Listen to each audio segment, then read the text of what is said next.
What if I told you that any one of you was capable of pugging 3k IO in Mythic Plus? For many of you, that may feel unachievable, but this season I set out to prove just that. I've partnered with SkillCap to bring you this series where I will be pugging 3k IO playing a class that I've never played while using their one-click UI, along with all of the resources on their website to take me from a complete noob to a Mythic Plus Pro in just a few weeks. In the last episode, we left off with me hitting just above 2500 IO, as well as getting a VOD reviewed in the SkillCap Discord to point out some of my mistakes. Primarily, I'm not getting enough value out of using my defensives, and they also gave me some neat ways that I can get more value out of my utility. But in this episode, I'm going to be making my final push up to 3k IO and figuring out exactly what it takes to push keys at this level. The nice thing about this episode is that we are finally out of the +9 and +10 range. It is a bit later in the season as I'm writing this, but I'm playing at around the time just before Turbo Boost came out, and we're going to be looking for 12s and 13s. Going up each key level ends up being around 100 ratings, so for us to hit 3k, I'm going to have pretty much all dungeons timed on 12 and most of them on 13. In our previous video, I broke down a lot of the journey of running keys and what happened in each individual key. But for this video, I wanted to take more of a turn and talk about what I believe is important for those trying to push 3k rating. I could go into each individual key again, but to be honest, it would feel more of the same, and at this level, it's really the nuance that starts to stand out a bit more in keys. The first of which being throughput. Now this isn't anything new, but if you take a look at this Arakar that I'm running, you've noticed that due to SkillCap's courses, at this point I kind of crank. I'm definitely not the GOAT or anything, and I know that Rep Paladin has a reputation for being a bit easier, but understanding your damage rotation is so important. Now there are a couple of ways that you can increase the speed of a dungeon outside of just doing more damage. You can plan better routes. Some routes are just wildly inefficient and might even give your group too much count at the end, meaning that you're killing mobs that you don't have to. For example, this route is pretty common now, but you'll notice our group makes an intentional effort to skip both of these Sentinels here in Ecodome because they just suck to kill. They're a pain in the butt, they're pretty scary, and we'd rather get our count from less scary mobs later on in the dungeon. Another way that you could speed up dungeons is having your tank chain pulls. Now you don't actually have to kill the whole pack before you roll into the next pull. Most of the time, there's just often one or two priority mobs that are scarier than the others that prevent you from chaining. Now as a DPS, this can be nice for me to know because that means that I can place more of a focus on killing those mobs so that the tank is able to keep the pulls going. Now normally these mobs are casters or mobs with some sort of unique ability that can create problems for the group. You'll notice in this Halls of Atonement that I am pretty much only targeting the Obliterators or the Houndmasters. This is because this is a dungeon where chaining pulls is pretty common, because after the Houndmasters are dead, these Gargants aren't particularly scary, they just auto attack the tank. The Houndmasters, on the other hand, are annoying to group up if you don't have any grips, so despite the Gargants having more health, focusing on the Houndmaster makes it a lot easier to move into the next pack. In a similar vein, a way that you could speed up the dungeon without increasing your overall throughput is by focusing priority mobs. And there are a bunch of other ways to speed up a dungeon, of course, too, but overall, one of the easiest ways to speed up a dungeon is to just do more damage. And when you kill mobs faster, it also means that there is less of an opportunity for people to die to kicks or other dangerous mechanics. The longer a pack goes on, generally the scarier it gets, so as a DPS at this key level, easily the most impactful thing that we can do is more damage. Of course, kicks are important and utility is important, but the nice thing about damage is that you can practice this all on your own with a training dummy. I do feel like dummies are underutilized by learning players. It is interesting if you ever watch a high-level player's stream, frequently they'll be hanging out by the dummies practicing their rotation, even though these are the people who probably know their rotation the best. And that's just because you really want to build up that muscle memory to make it a natural thing, so that you can focus on things like your kicks or your utility or positioning. For me, as a Rep Paladin, although it isn't as complicated as something like the Mage, for example, I do have a bit of utility that I can use to benefit my group, and that was something that I struggled with at first. Knowing how to keep track of my rotation while looking at my party frames was pretty difficult, and in fact, I don't think I ever even used my lay in hands a single time up until 2k rating. As I started to get more comfortable with these things though, it really became apparent how much of an impact that I could have.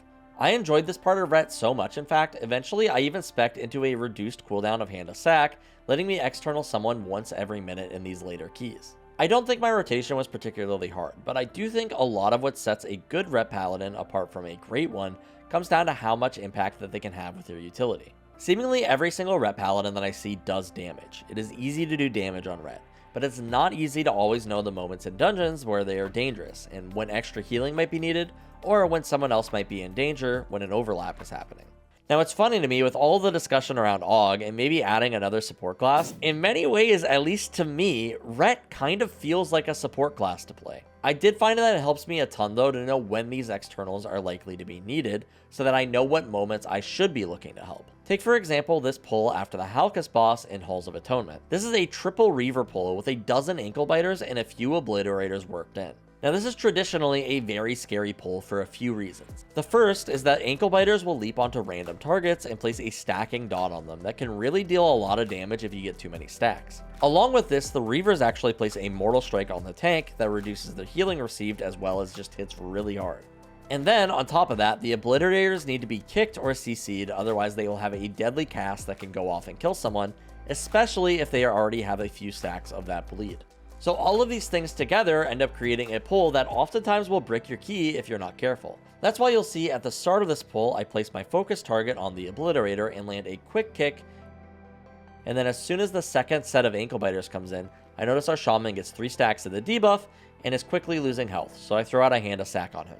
Along with this, I actually bought myself, which I found out in my VOD review actually prevents the damage that I would take from sack, which is super nice to know. Honestly, I still don't get a ton of value out of Bop to begin with, but it is nice to not have to use Bubble in situations where I don't really need to. You can also see on the cell profile that Skill-Cap provided that the Shaman uses Astral Shift here, which is a really nice piece of information to have access to. After seeing this, I'm pretty confident that the Shaman is safe for a bit. Shortly after, our Mage gets 3 stacks and doesn't pop anything, but last second I am able to save him with a quick lay on hands. Later on in this pull, our tank attempts to chain in yet another set of obliterators, so you'll see I run out to land a kick, just as our Death Knight grips it. Either way, I'm able to get the interrupt and make sure that the mob runs into the group. And I'm doing all of this while doing 14 million DPS. And I think this pull is a really good example of what it takes to push 3k rating. It's a sum of everything. It's not just utility, it's not just damage, it's a mastery of everything, and knowing what pulls are dangerous, and most importantly, being prepared. I wish I could say that this push from 2500 to 3k was really difficult, but the truth is it was actually quite a bit faster than the push from 2k to 2500. I think it's just because once you get past 10s, you're in a pool of players who actually want to push for a rating or push for those extra crests from dungeons. So rather than the people who are just trying to scrape by to get vault keys, you're getting decently geared and experienced players instead. In a weird way, low keys are harder than higher keys. One thing that you definitely need to accept when climbing though is that not all of your keys are going to be perfect. It definitely is a numbers game. Over the course of this journey, I ran a total of 57 keys. I timed 46 of them with 11 that I didn't time. I don't think that's too bad of a record, but even so, there were definitely keys that I was getting very frustrated. When you're trying to push towards a goal, it's really easy to get demotivated when things aren't going your way. That being said, I don't think I was too picky about who I invited to groups for the most part. You guys really didn't get to see how long I waited in queues sometimes. I definitely spent hours in queue during this challenge, but frequently I was just inviting the first player who signed up for my keys. There were a few important keys during the climb that I really did not want to brick just because of how long it took me to get them, and in those keys I would sometimes wait for a slightly more geared tank or healer. But when I invited people to keys, there were really only a few things that I looked for. The first is, does their class fit this comp? If we didn't have Bloodlust, I tried to always get a Bloodlust. But aside from that, mostly what I thought about was, does this class complement me in any sort of way? For example, on Raider.io, you can actually see a chart of most of the different groups that I played with. I don't know why it says I only ran 31 keys here, since it says that I ran 46 on a different page, but if you look, you'll see basically every single comp was different. I played with Survival Hunters, Warlocks, Dev Evokers, Outlaw Rogues, Feral Druids, Fury Warriors. It wasn't all meta. I did see a comment saying that I was just gatekeeping during the climb, but that's just not the case at all. I will say I did invite a lot of Havoc Demon Hunters because they bring Chaos Brand, but that's just because I wanted to do more damage. Sue me. But yeah, as long as the group has Bloodlust and a Battle Res, you're good to go. Also, take it easy. You don't need to hit 3k in 2 weeks. The more gear that you get, the more vaults that you get, as things like Turbo Boost get added. I imagine it's probably relatively easy for anyone to hit 3k benchmark right now and get their mount for the season.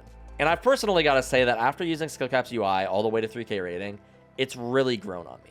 At first I was a little hesitant swapping to it, as I'm actually an ElvUI user, so I'm used to the UI looking a little bit different. And while I'm still using ElvUI on my main, I'm now using a lot of the same elements that Skill-Cap's UI has. I like their Omni CD setup, I like their Jundi's plater profile that they provide, and most importantly, I feel like their cell profile is top notch. It provides you with all the information that you could possibly need in a keystone without having to go through all of the setup yourself. And I know what many people are probably thinking, in Midnight, half of the stuff isn't going to work. But one thing that is true in Midnight is that there will be UI profiles that you can copy over. Whatever solution they land on for nameplates, raid frames, and class cooldowns, I'm sure that Skill-Cap's UI could still land on something almost as good in Midnight that we can use.